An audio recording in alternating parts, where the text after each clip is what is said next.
So if you're a low equity home seller, in other words, you're concerned that while your property is worth more than you on the loans, by the time you pay your realtor fees and your closing costs, you might not get a high enough price. For example, $1 million home. Let's say you only owe the lender $1 million, but you're going to have 5% realtor fees or 6, and then you're going to have a 1 or 2% for other. So we're going to call that 7. You're thinking I might be able to sell for $1,020,000 or $30,000 or $40,000, but I don't think I'm going to get $1,080,000. So it's going to be close. What realtors will be trained to say is that you're a pre-foreclosure or potential foreclosure. You're not necessarily a foreclosure. What they should be telling you in those circumstances, per the car short sale listing addendum, is that you have options. You could be doing a short sale, but a short sale is going to harm your credit and leave you with a mark that you don't want, legally settled in full for less than the full amount. You don't want that. It could be treated the same as a foreclosure. It's up to lenders. So you want to avoid that at all costs. Basically, this is about avoiding a short sale at all costs. And let me tell you why this is such a disaster. This is from a short sale realtor website. And this was a letter from 10 years ago. But it's the same principle, even if this had some extenuating circumstances. You can see they sold a home. It was about a $400,000 sale for $5,000 shortfall. So this home seller most likely was told by the realtor or the bank that they had to be considered for a short sale. They'd have to take lates on their, be late and therefore take lates on their credit. And that when they sold the property, the bank was going to give that short sale mark, which, the Metro 2 language is legally settled in full for less than full amount or the equivalent. So that's a mark.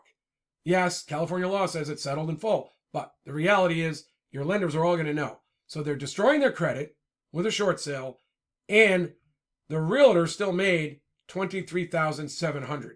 A lot of people double-side short sale, so he could have represented the buyer, but even if he didn't, he still made $11,800, and his client could have been saved for $4,600. This is why you do not sign a listing agreement with a realtor unless you have an attorney set it up so that you can get out at any time if you don't like the results. And you also therefore have to make sure that your realtor doesn't give approval letters to the buyer, or if the realtor is going to represent the buyer, you have to make sure anytime that realtor has an agreement with the buyer, which they all have to do now for buyer agent commissions, it says you understand that I'm not allowed to give you the approval letter until the seller and their attorney okay it.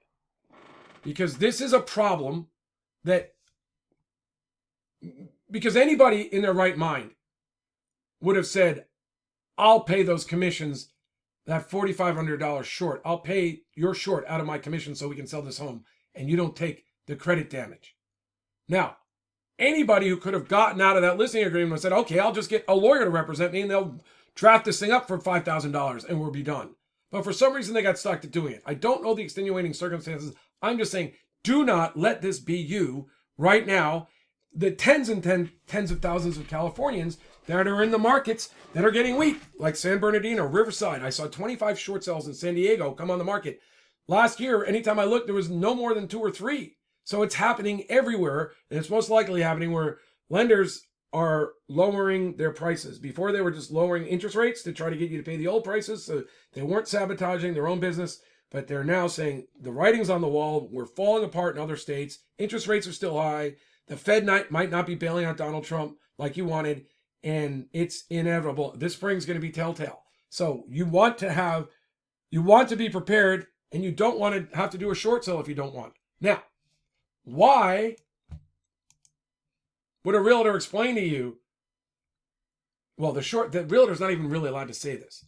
The short sale listing addendum is telling you you have alternatives. They're telling you this could ruin your credit. They're telling you you could have tax complications from cancellation of debt income. They're telling you you could, most likely, if you don't have that, you might have capital gains. They're warning you to talk to an attorney.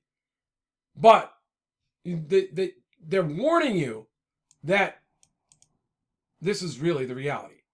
30 to 50% of realtor negotiated short sales turn into foreclosures or something else. They don't get the property sold. So they're warning you, you have a foreclosure, you better have a backup plan. But maybe it's not so bad if you understand what purchase money loans are.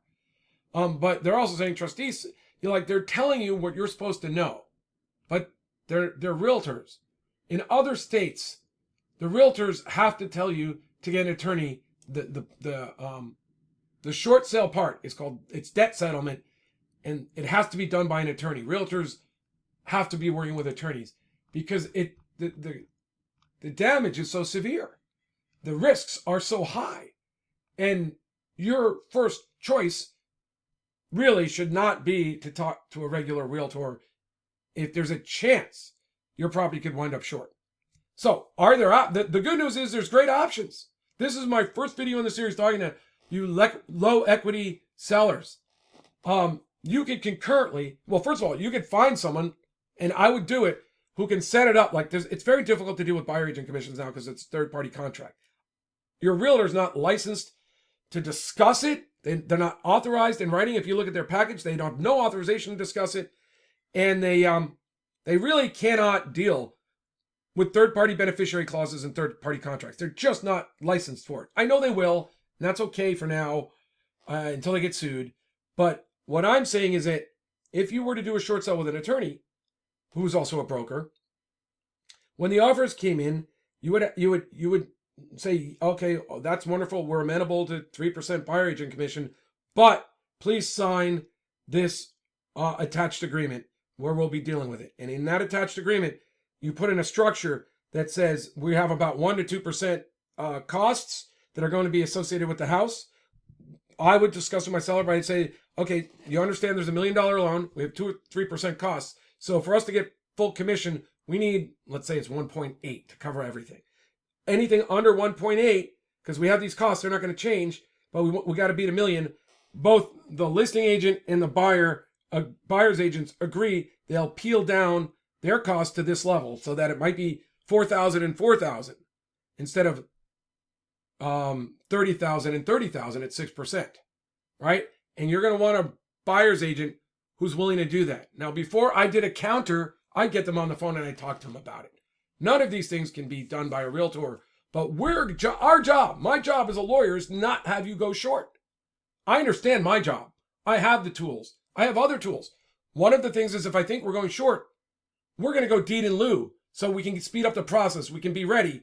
And I can explain to the lender all the reasons why they would rather deal with you now and not harm your credit than get the property back in a year with a renter in it who's slightly below market so that you're going to get a good tenant that you screened, and that tenant's going to have a lease. And I'm like, good luck to your investor doing an unlawful detainer. In other words, kicking out a California resident who's got a below market rent.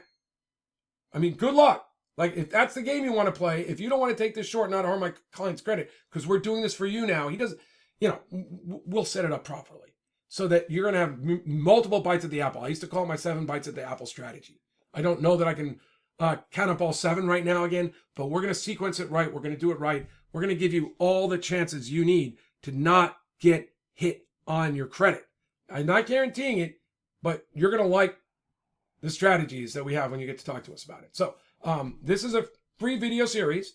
You can see the whole thing at upsidedownrealestate.com or on the YouTube channel. I have 2 YouTube channels. One that has videos, you might be on it, that has videos about this from 12, 15 years ago, or my new one just for this subject, that if you go there, you're going to see the walkthrough. You're going to see the progression. We're going to talk about the anti-deficiency statutes and how to leverage them, how to hire a realtor properly if you're low equity or you're actually upside down. It's all going to be there. I'm doing it now. My name is John McConnell. I'm a broker and attorney. Thank you.